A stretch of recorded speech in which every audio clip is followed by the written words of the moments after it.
Hello सांग मैंने जय जगन्नाथ। चलते आज बनवा गोटा पोटल भेंडी और कलरा भजा। गोटा पोटल को फास्ट ये काटिदेवे भलसे तापर धोईकी एमती काटिदेवे गोटा गोटा। भेंडी की देखो जमती मुझे पेट को चीरी देती सेमती समस्ते पेट को एमती चीरी देवे है लगे। चीरी देकी गोटे मसला पेस्ट बनई मसला पियाज रसुण अदा को प्रथम भलसे कषी देइछिली।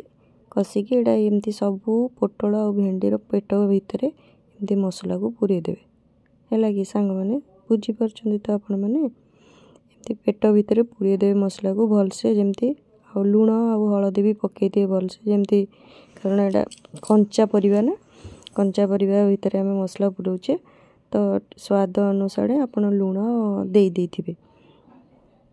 तापर देखंतु कड़ाई रे मु तेल नहीं गली नहीं जाइए तेल गरम है गोटे गोटे पोटल सब पकेली। यहाँ को आम नॉर्मली ओडिया रे गोटा पोटल भजा बोली कहू। आउ टिके शीघ्र हो जाए मु कौन कली ना टिके लुण सामान्यतम ता ऊपर छेंची देली जहाँफल टिके शीघ्र हो बोली। देखंतु एबे मु ताको टिके सिझी आसला बेलू मु ताको टिके ओल्टे देली ओल्टे एमती भाजी देवे धीरे धीरे।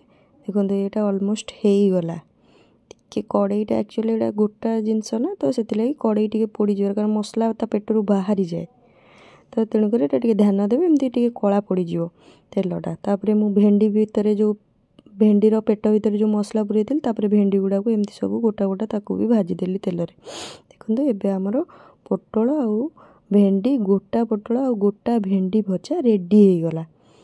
आसतु सांग मैंने मो सहित किए खाइब यहाँ पखाल गरम भात जो भी चाहिए आप खाईपर। सतरे बहुत बहुत टेस्टी लगे। मो ओडिया मान तो ये गोटे बहुत प्रिय खाद्य मो जानिबारे।